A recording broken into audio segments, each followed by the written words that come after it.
meet Gladys, who has a fascinating career, and the best thing to say, he's a car guy, among other things. He is an electrical engineer from the University of Detroit. He worked for Chrysler for many years. He worked on all kinds of projects, everything from lean burn electronics to the Shelby cars, the town and country minivans, which I bet many of us have driven. He was on the Viper team. It goes on and on, all of the cars that he has helped bring to the road. He is also a technical consultant for racing. He has been a judge in FIRST robotics competition. He's coached race teams in the ARCA and Grand Am. We could have you come back and talk all about cars. And but for tonight, what's important, he's the Assistant Emergency Coordinator in Oakland County, Michigan. He's a ham. He is FCC Amateur Extra Class Communications licensee and resides in Troy, Michigan. And I can't go without introducing his partner tonight, another ham operator, because Dave Roberts has another special role in the city of Detroit. He's our assistant fire chief.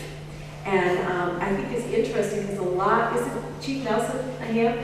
I think a lot of police and fire guys and gals get involved in this hobby because of its roots. So without further ado, would you please warmly welcome Pete Gladys.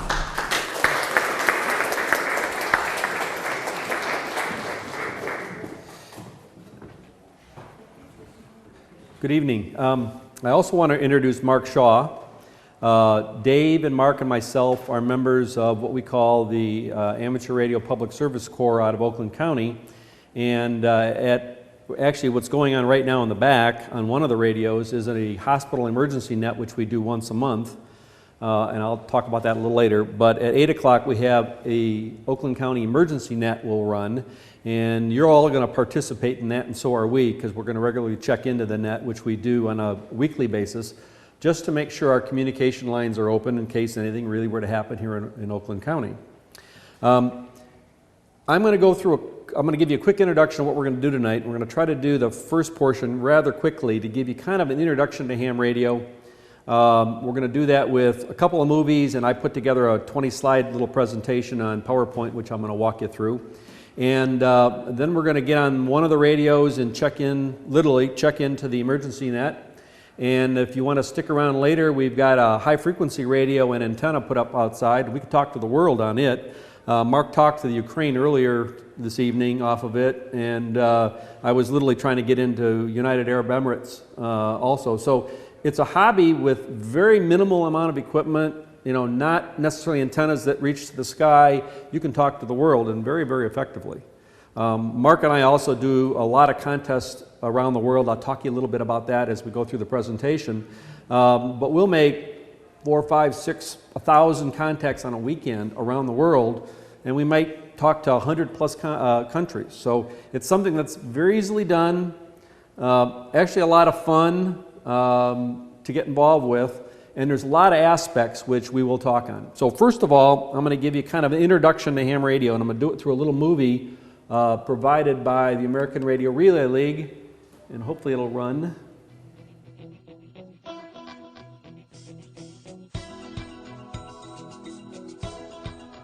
Imagine sitting in your room talking to people in distant lands. Imagine hearing world events as they happen. Listening to far-off places with strange names. Imagine hearing a voice crackle through the air calling you. Come, talk, be a friend. It's your world out there. Say hello. Hello, I am WG4Y. Hi, I'm KB1KJC. That's Kilo Bravo 1, Kilo Juliet Charlie.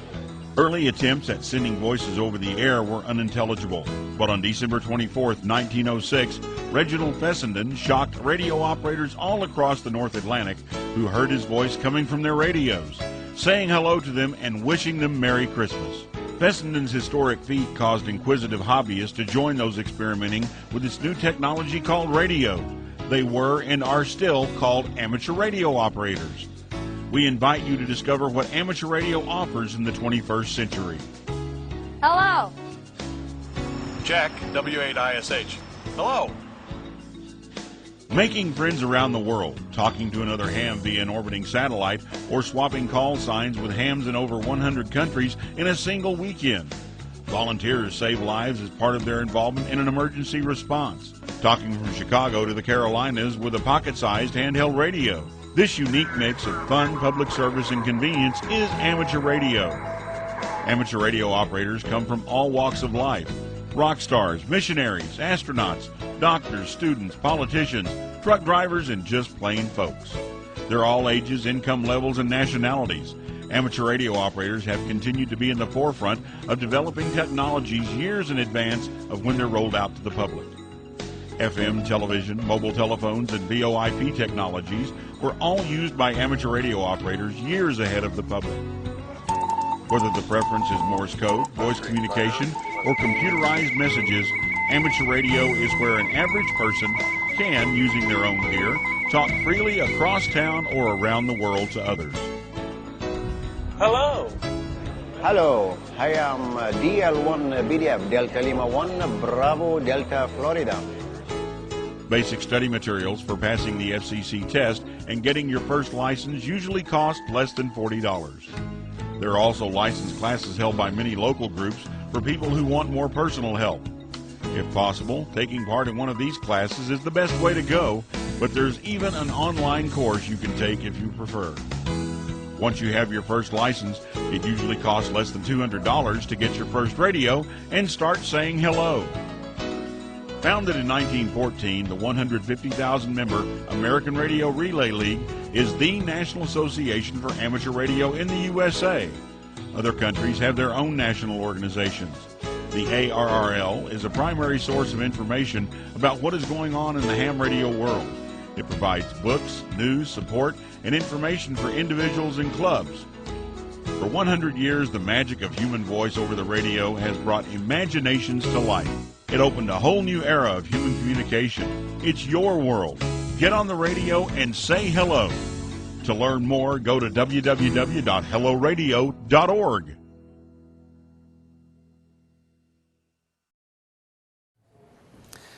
My call sign's Kilo 8 Papa Golf Juliet. The number symbolizes a section of the country.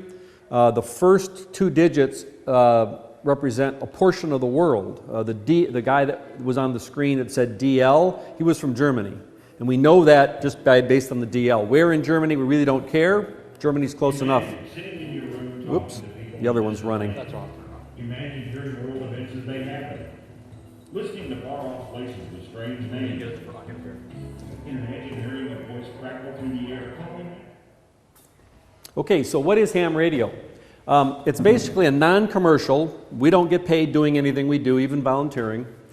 Two-way hobby and services, because we provide services essentially around the country, and we'll talk a little bit about them, but the emergency communication, the things we do with the hospitals, the Red Cross, and so on, even monitoring and providing communication for things like the Free Press Marathon, for the Woodward Dream Cruise, and so on, are all done by ham radio operators.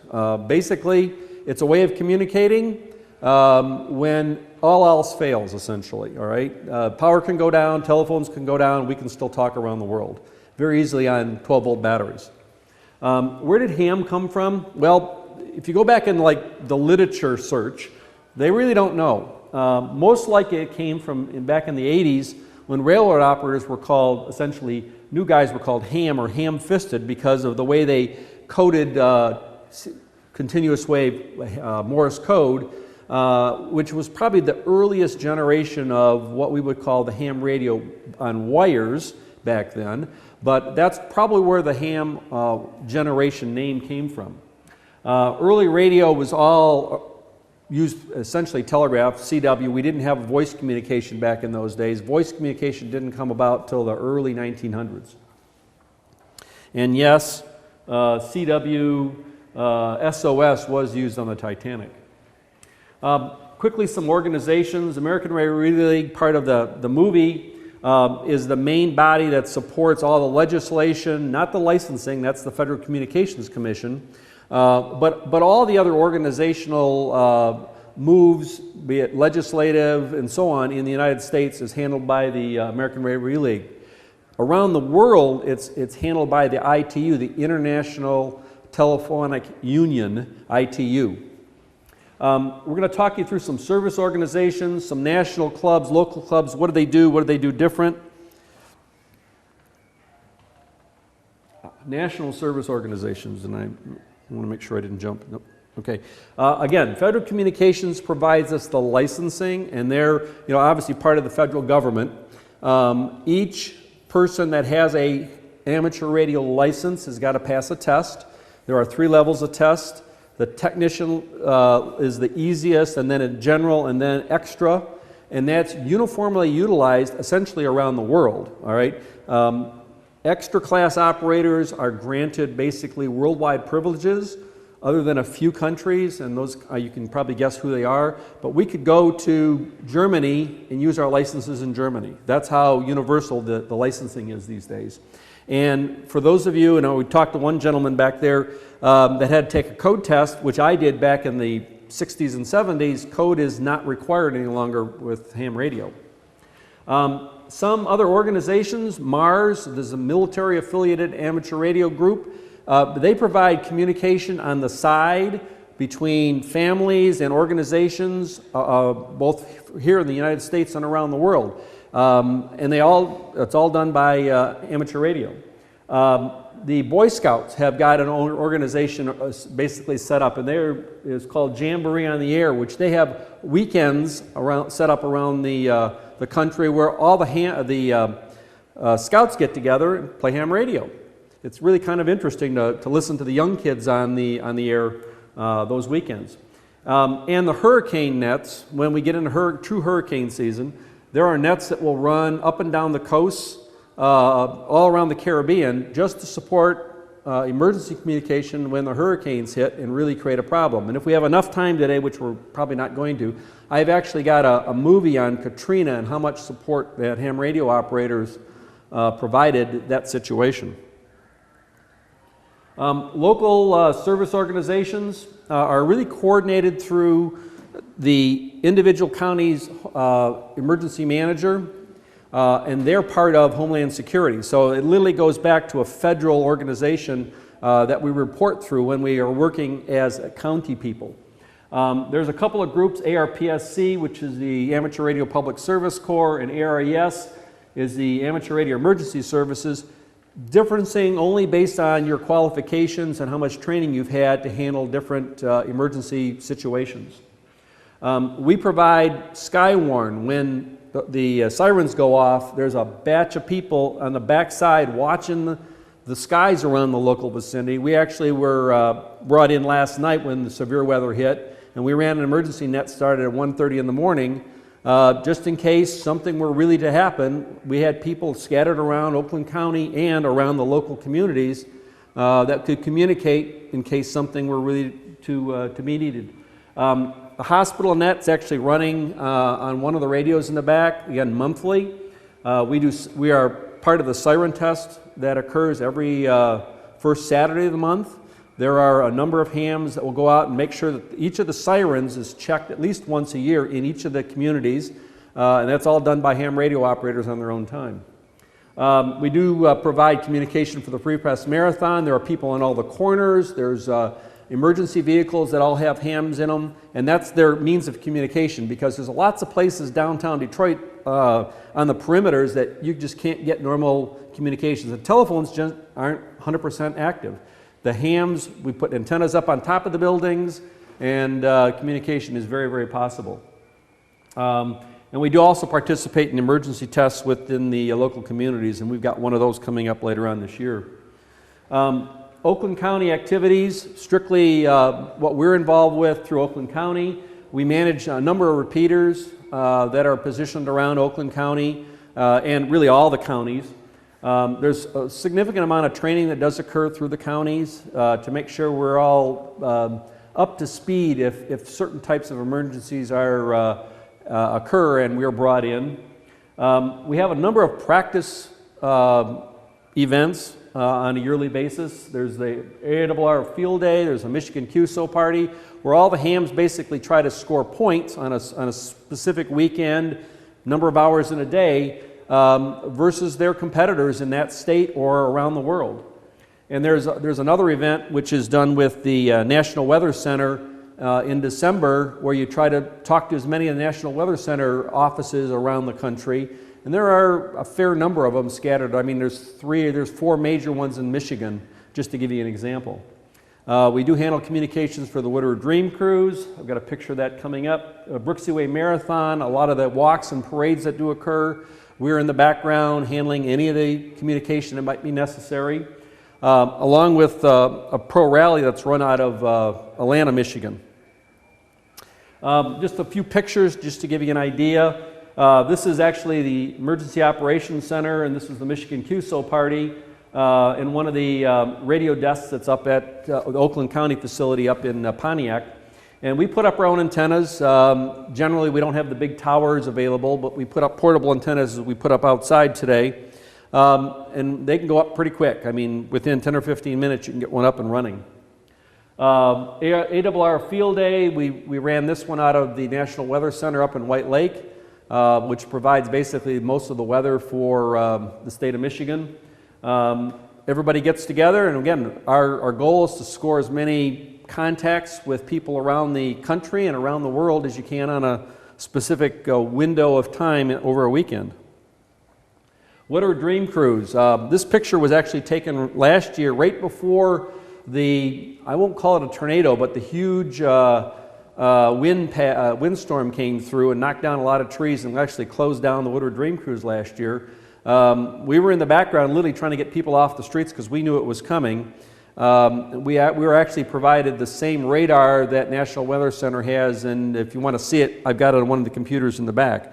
So it's pretty powerful stuff.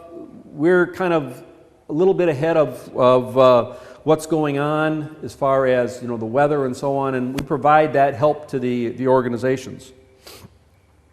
This is again the communication post we set up for the pro rally up at Alpena, which happens in early January. We had 76 hams last year from around the country that showed up. I think we were missing like one little section of California that didn't have some representative at the rally. So people do come and want to participate even on their own time and money. National clubs, mainly contesting. Contesting is, call it an event where you try to again score as many contacts as you can in a certain weekend over a certain period of time. There are also people that take radios and go off to little tiny islands anywhere in the world and set up and try to communicate with the rest of the world. How many contacts can you make? 50, 60, 70,000 contacts in a couple of weeks is very, very possible. There's that much interest around the world. There's also events with lighthouses, islands of the world, which is actually the contest is this weekend coming up. And they provide basically a lot of information exchange and technology amongst the amateur radio community. I went down to Dayton, which is the convention for most of the ham radio operators on a national basis in May, and they have something called Contest University, where it's just purely a technology exchange. How do you do more with less as far as radios is concerned? Big contest stations, these people will run probably 40 or 50 operators over a weekend. They're running 5 bands, both CW and phone, talking to as many people around the world, may talk to 5,000 people over one weekend. And certain number of points are gained based on multipliers, and somebody wins and gets a plaque. That's all they get. And they'll spend, huge amounts of dollars, as you'll see. Again, some of the plaques on their walls, and this is one of the bigger contest stations available in the United States. Not around the world. There are bigger ones around the world. But these guys are dedicated to, wanting to have their kind of fun on selected weekends. Big antennas versus little antennas. A lot of metal up in the sky there, and that's what it really takes to put very weak signals around the world. Although with very small antennas, and I'm going to go through a little bit of that equation later on, you can talk to the world. Local clubs. Mark and I participated in something called Museum Ships on the Air weekend back 2-3 months ago, where there were 92 boats, and these are essentially military boats or non-military boats, but that have significant history behind them. I mean, there was a station at the Arizona. There was a number of the aircraft carriers from World War II that were part of it. The Lexington, I talked to them, and you know, they all got together. There were operators on those boats, and for 24 hours, or was it may have been 48 hours that weekend, you talked to as many people around the world as you possibly can and score X amount of points. We had about 2,400 contacts this year, so we think we did fairly well around the world. Local clubs are also, you know, they have monthly meetings. It's basically a social organization. They get together. There are swaps, technical discussion. They handle a lot of the local licensing if anybody wants to pursue that. Locally, there's the Hazel Park Club, the Oakland County Amateur Radio Club, Lance Cruz has got a club, Shelby Township, Usica's got a club. There are a lot of social clubs for ham radio that are located in the vicinity. Small contest station versus a big contest station. You know, single radios, low power, but very, very effective to talking to the world. This is the museum ships on the air. We were the SS Cedarville, which went down under the Mackinac Bridge back, I think it's 23 or 24. Remember, Mark? What year? 1965. Oh, that's right, you're right, 1965. And so this was one of the museum ships. There are a lot of other freighters and so on associated with this that are also participant in it, but we run the Cedarville Memorial up out of Alpena this year. You're right, Rogers City. Making contacts. Here's the equation I was talking about earlier.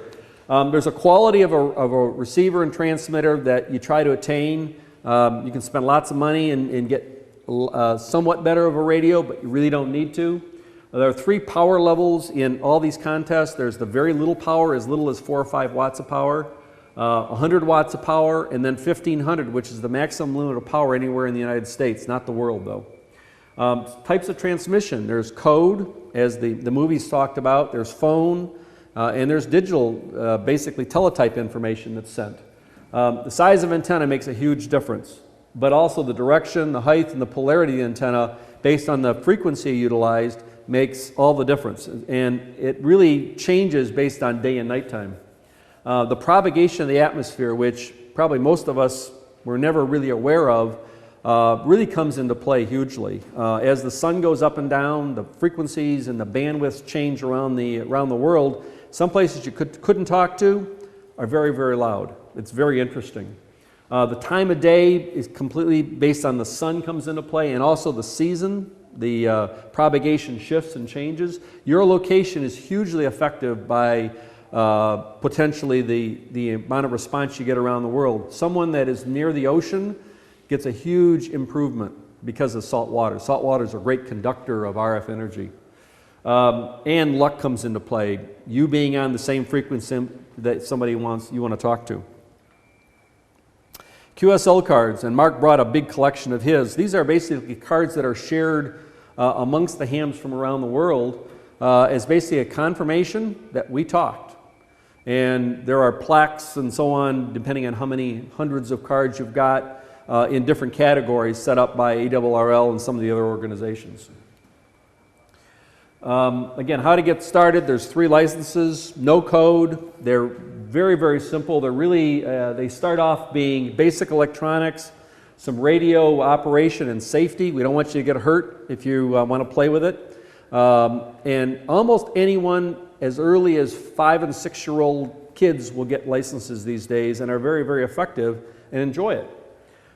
There's general and extra. They're tougher tests with more bands that you are allowed to get into. And again, there's local classes through the clubs, and there's self-study on the internet, very easily done.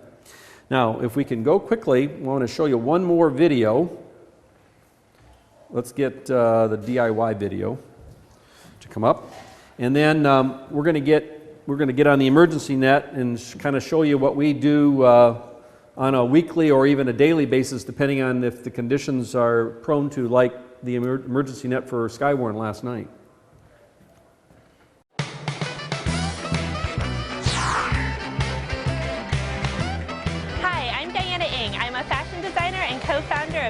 KC resistor hacker group.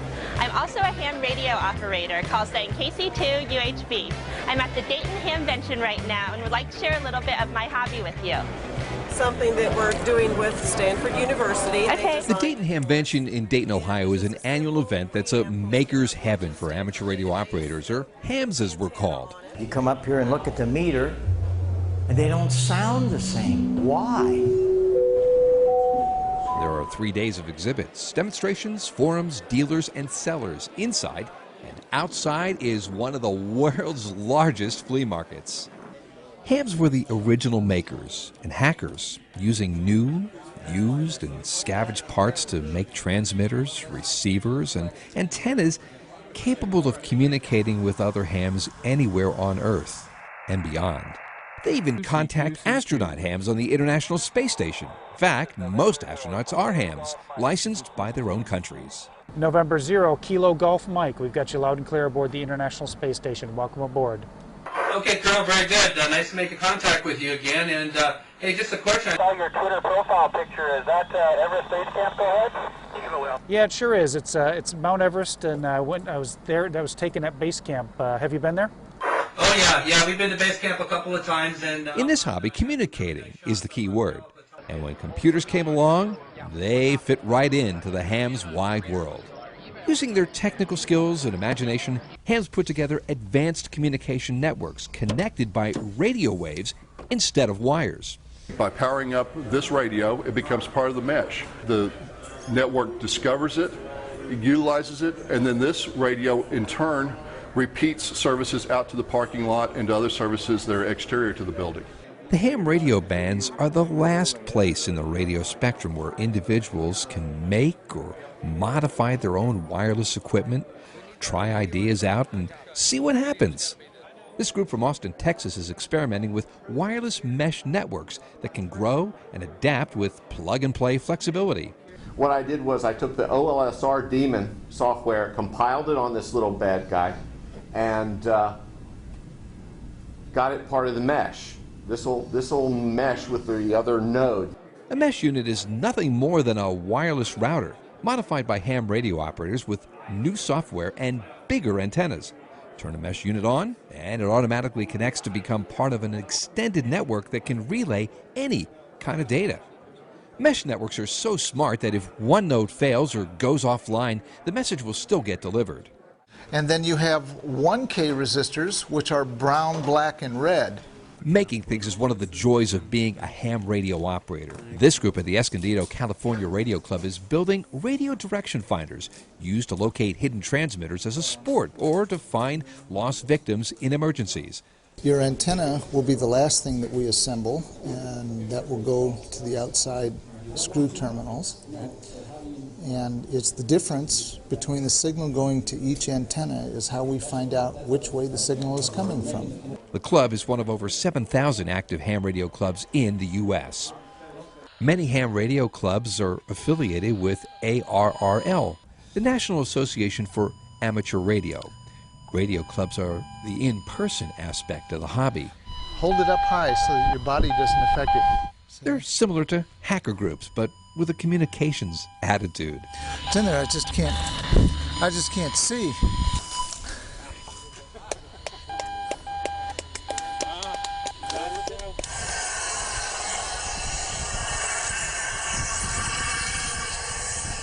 Locating things by radio is a useful skill, especially if that item is a weather balloon. If it would go right through that patch, that'd be good. Just so we could, it's kind of fun to watch it go up. Carrying a TV camera and a ham radio video transmitter. In 3, 2,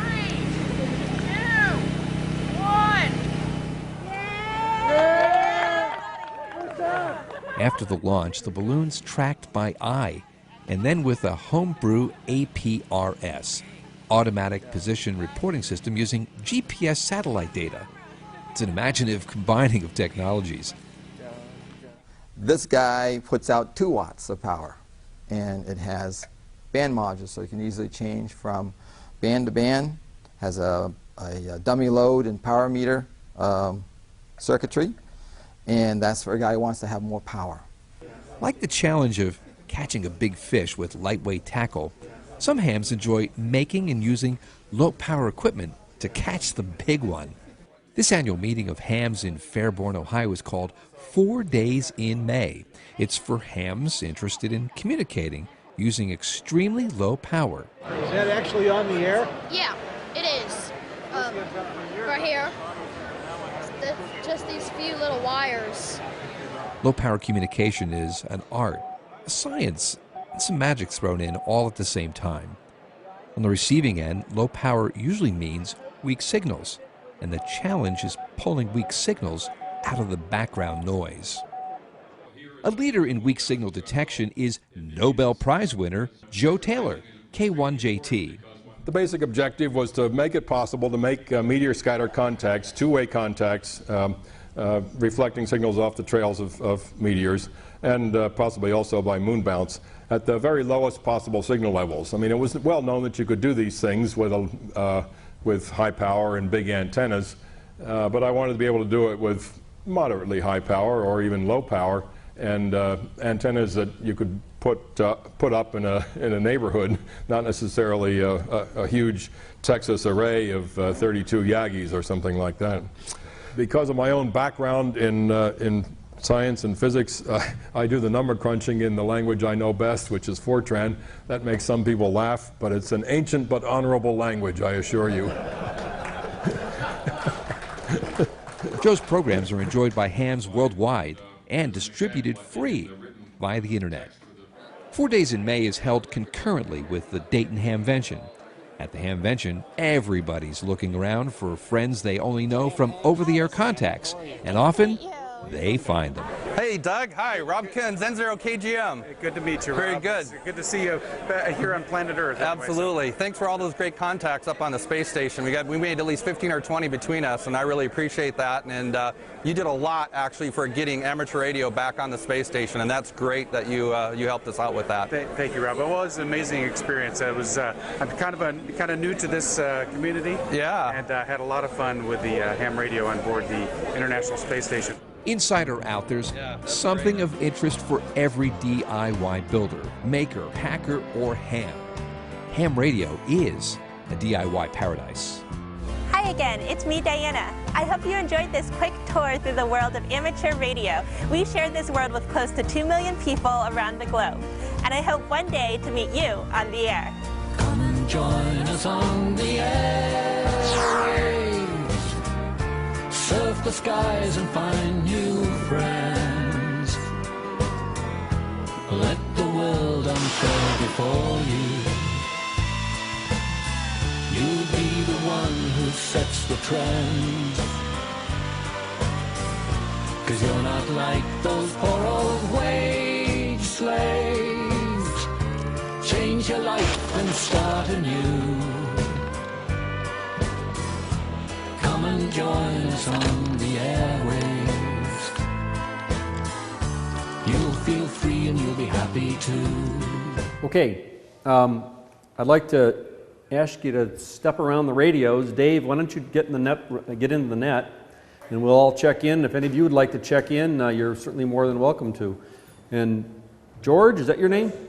Make sure you check in tonight too. All right. And again, we're here to answer any of your questions. If you want to pursue it, if you want to play with it, you're certainly welcome to come by my place. I live about 2 miles away. I'll give you my card. Come by and literally you can talk to the world at the right time of day or night. And we do have a high-frequency communication station set up. And last night I did talk to Turkey and New Zealand pretty late in the night, but they were still very, very loud and effective. So, and Mark, again, did talk to the Ukraine earlier from here today. So if you want to play a little bit with the world, come on back and enjoy it. Thank you. Kilo 8 Papa Golf Juliet Pete in the city of Troy at the Historic Center tonight. No traffic. I do have one comment.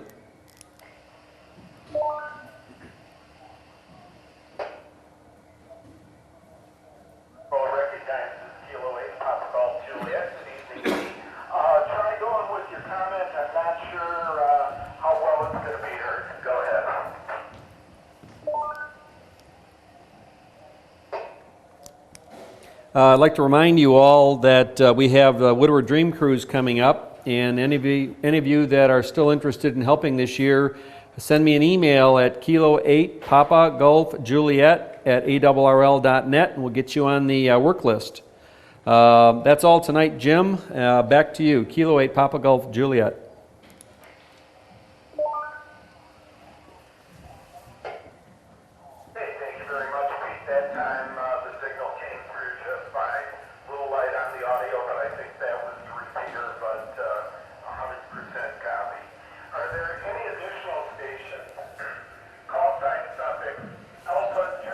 So what's your call sign? WARZ. Whiskey Alpha 8 Romeo Foxtrot. All right, so when it R comes up, right, they're going to do A through K. J through Oh, they do it by... By the first letter Okay. of your call sign, Okay. the suffix of your call sign. Okay, so that's Whiskey Alpha, that's Alpha? Or No, Romeo? Whiskey Alpha 8, Okay. Romeo. Okay. And they just check in? Yes, basically say your name, your call sign, your name, where you're at. Right. Now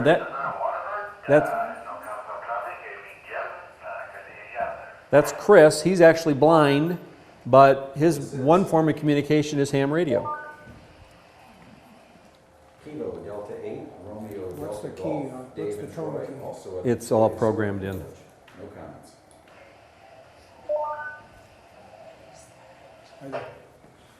That's a little high frequency radio.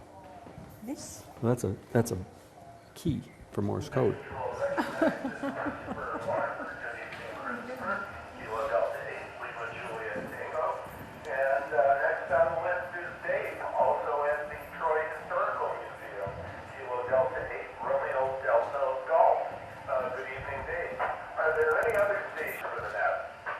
No traffic, no comments.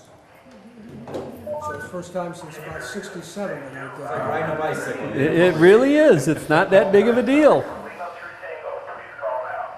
So what they're doing is they're doing a poll of anybody that's out there wanting to get into the net. And it's basically to confirm that your equipment's good, that the repeaters are good, that the gentleman that's running the net can hear you. We practice that on a weekly basis, and with hospitals and the sirens, we do on a monthly basis. And this radio is actually about 30 years old. This is not current technology. This is an old piece, but it works just fine. You have a little handheld here. I do. It's right here. And you can use that. You can use this. This may struggle to get into the repeater right now. North winds 5 to 15 miles per hour. See, it's not even picking it up. Mostly because we're in the building. But again, the antenna for this, actually I put up earlier today, it's outside. It doesn't take much, you just need to get it out of the buildings.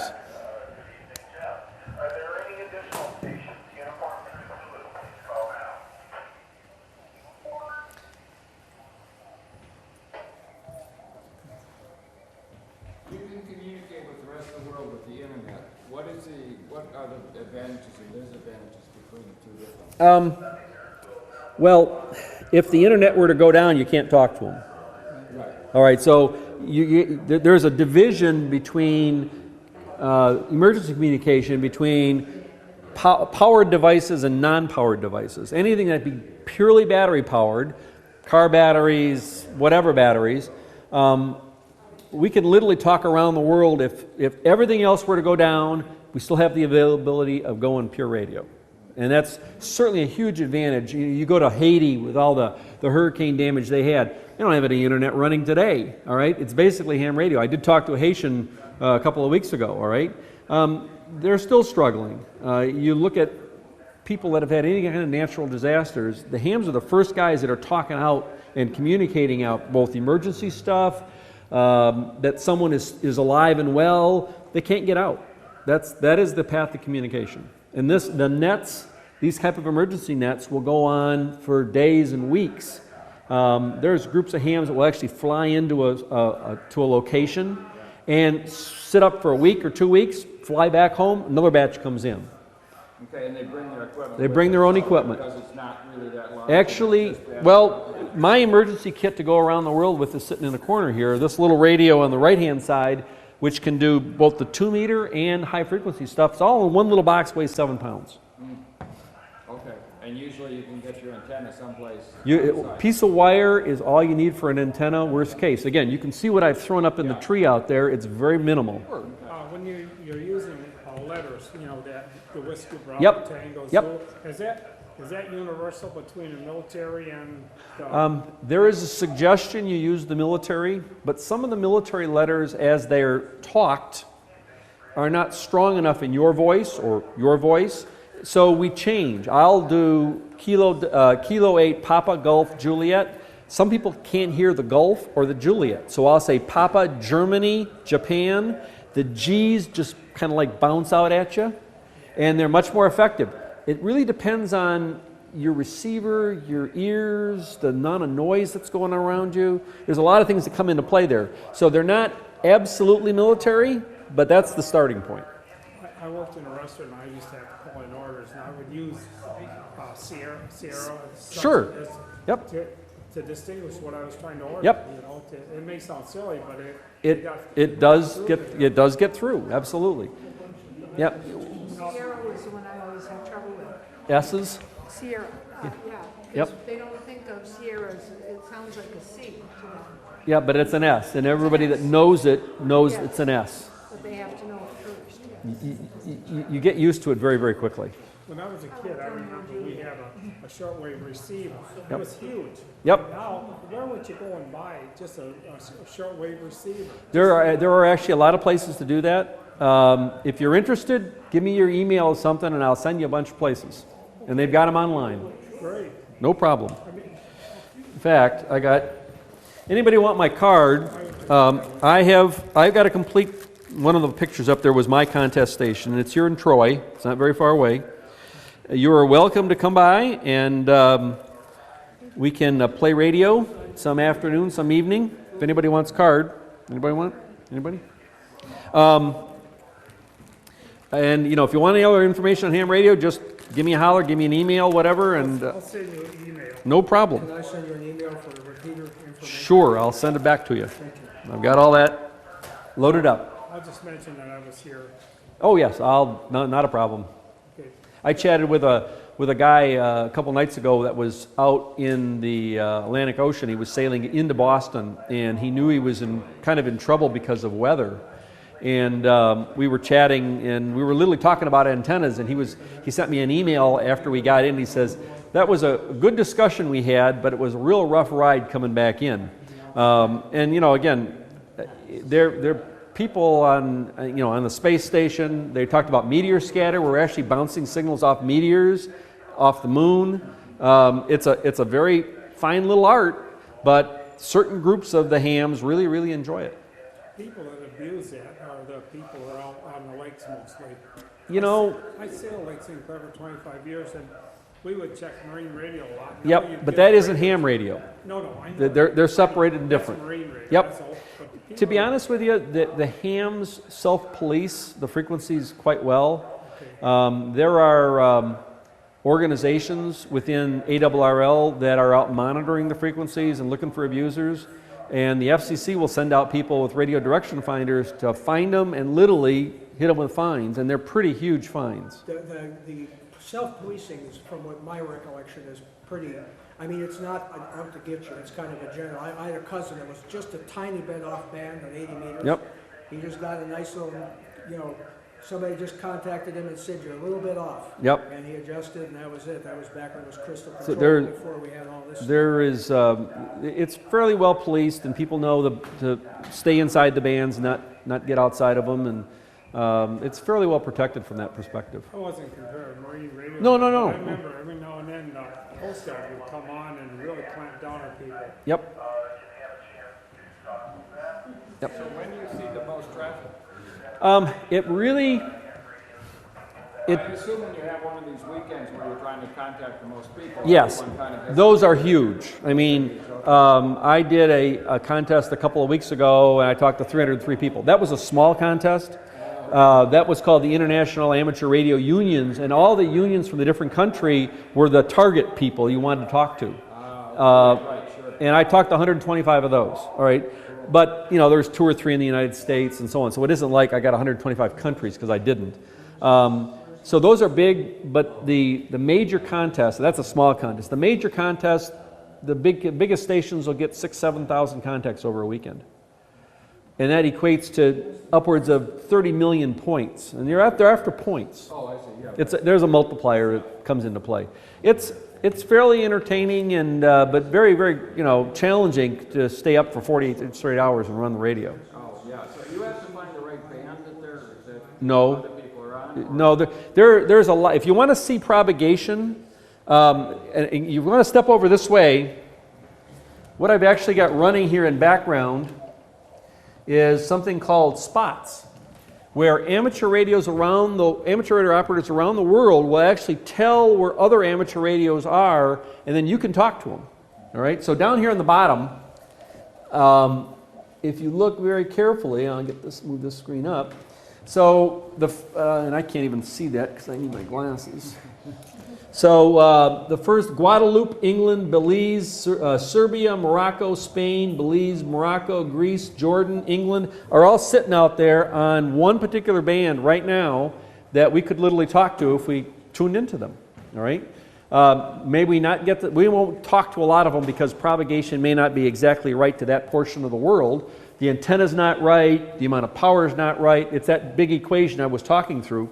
But this is called spots, where people are literally have talked to that person. They know they're there. They're on a specific frequency, and you can easily get to that and talk to them. If we were to pick, let's try England on 256.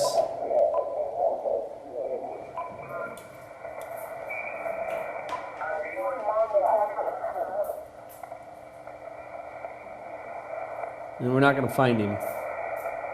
Because England was actually talking to actually somebody here in the States. So we should be able to talk to him. But he's not sitting there. They put that information manually in the spots? Is that how? Yes. They literally, not manually, but you literally can code it into the computer program that generates these big maps around the world. Another thing that I'll show you, and I talked about earlier, is propagation. And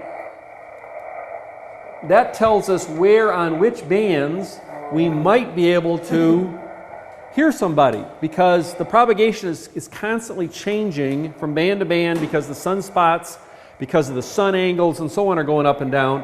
And this little map gives us an appreciation for where we might be able to talk to somebody from here, basically in Michigan. Okay? We can call CQ and have someone come back. Right. Go ahead. Oh. Somebody breaks with a punch. Now that is England. Listen to them. You'll hear the English voice. That is England. Oscar Lima from Kilo 8, Echo Delta, Kilo 8, Echo Delta, over.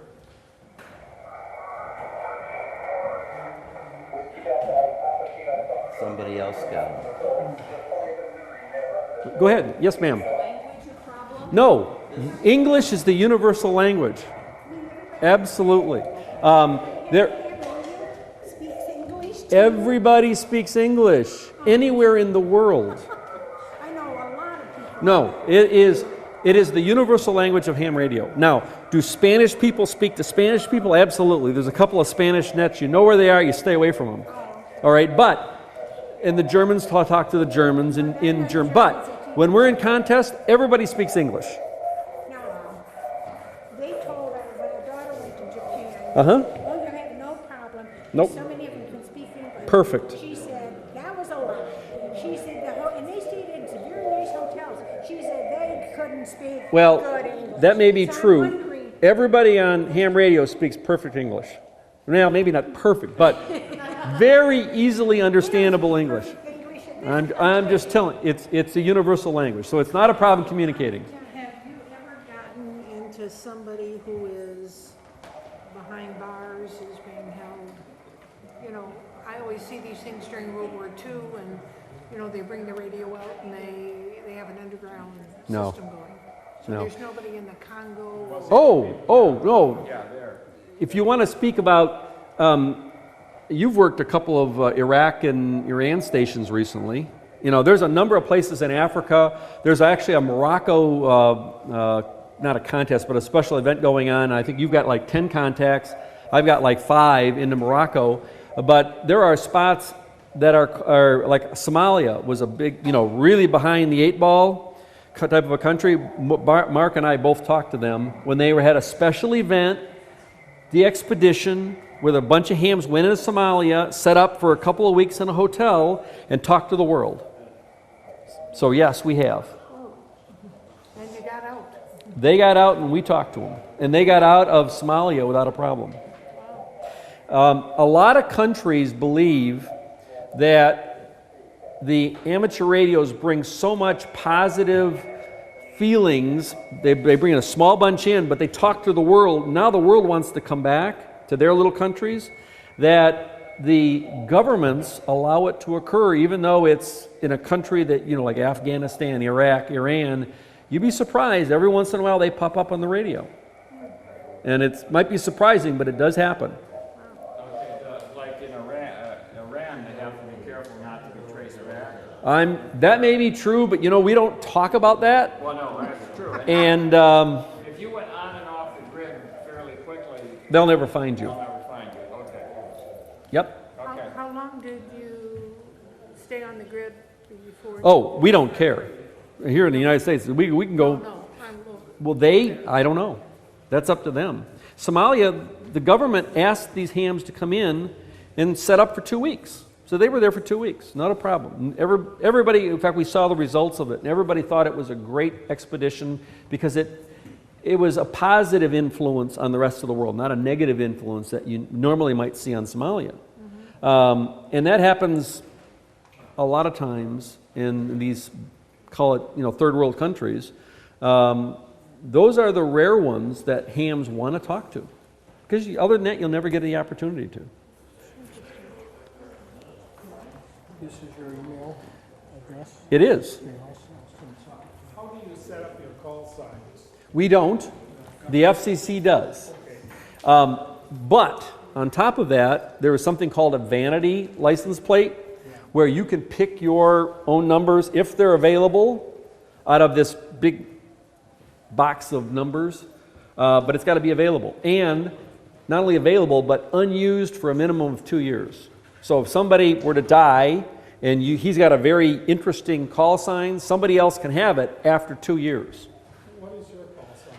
Kilo 8, K8, PGJ. It happens to be Pete Gladys, and my wife is Judy, so it's PGJ. Okay, now you set that up yourself. I did. That's called a vanity. What did they assign you? They assigned me Kilo Delta 8, and I don't remember the rest of it because I haven't used it in a number of years.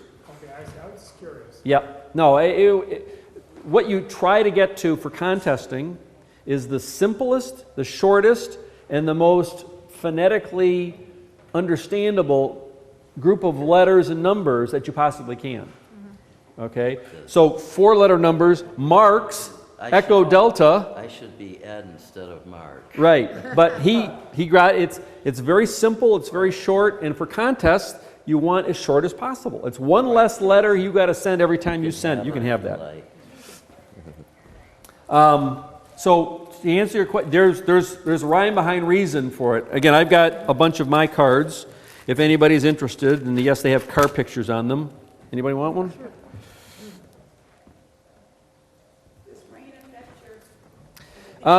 Rain necessarily doesn't affect it, but it can affect the equipment, you know, the wiring, the antennas. Storms, clouds, and so on do affect it as you go higher and higher in frequency. The low frequency stuff, which is on the right-hand side, is less affected, except when lightning occurs, we hear all the static crashes that come through it. And the 2-meter stuff, which is on the left, where we were talking locally, is essentially unaffected by that, because it's very, very high frequency, very, very low short wavelengths. But you can't go very far with VHF. You can only go 30, 40, 50 miles. With the repeaters, you might get 70 or 80 miles. With good antennas, you can go a lot farther, but most of the repeaters don't have good antennas. They have antennas basically for the locale. That's all they want to talk to. They're not really set up to wanting to go around the world. But we set up antennas, big antennas, to try to talk around the world on a very little amount of power. You know, less power than it takes basically to light a light bulb, you can talk around the world on. Mark, you're over 300 countries, right? 300 countries around the world, including a lot of little tiny islands that maybe people only visit once every 5 years. He's talked to. I've got 150 plus at this point in time. I've been doing it a lot less time than Mark has. When yes. we had Y2K, Yep. how did you guys come into action? I don't know. I didn't think there would. I wasn't doing ham radio back at Y2K. What about Mark? Anything? No, actually it wasn't needed. I know that. Well, but now in the city of Troy, they didn't need it. Now you think of some recent examples of things that hams were involved with. The big power outage back 5-6 years ago. All right, there it is, 2003 or.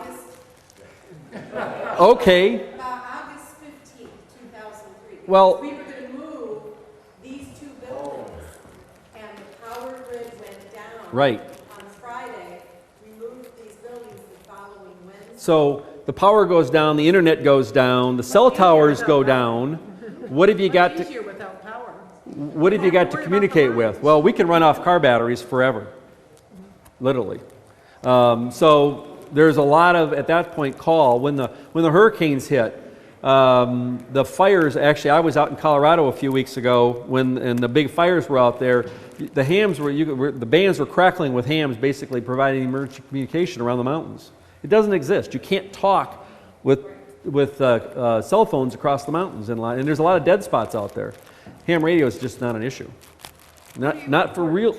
Pardon me? If somebody has a problem and you heard it, who do you report to? What the emergency centers for each of the counties or the state set up a command post, all right, and that becomes the person you want to talk to. You're shipping information out to the command post, and they're processing it and shipping it out somewhere else.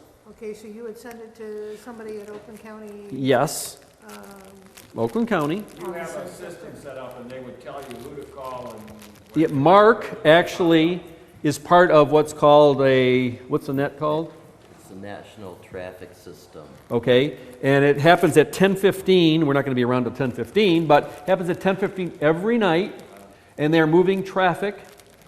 Not all of it really necessary traffic, but it's traffic. It's just about almost 100% routine. There's different categories. There's E for emergency, P for priority, R for routine. And right now, we're mostly routine traffic.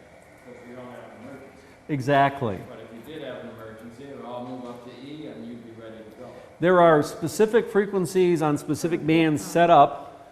When the hurricanes are coming in, those are activated and they become the command post for information going in and out. And actually the National Hurricane Center down in Florida has a huge ham station because that is their only means at sometimes to get information in and out. They can't talk on any frequency they want. That's not legal. They got to talk on specific frequencies. They're hams. The stations are set up. They can talk up and down the coast, around the Caribbean, very easily. So, you know, again, we know where the frequencies are. I mean, you could listen to them if you had the right radios. They're literally there, and they'll run 24 hours a day until the situation is cleared up. So it doesn't matter if the State Department said we can't travel to that country, for instance. Oh, we can talk to them. You can talk to them. Oh, no problem. I've talked to a lot of people that we can't travel to. It's not a problem. And you may not want to travel. Yes, ma'am. Did people that had ham radios before the Second World War, when the war started, did they see? You know, you're right. And I wouldn't want to tell you wrong on that. I know I've read some reports where hams were actually helping the government out by gathering information and passing it along. How much they did it, I can't tell you. I just wasn't part of it. I've seen reports of it, but I've not really. I happen to know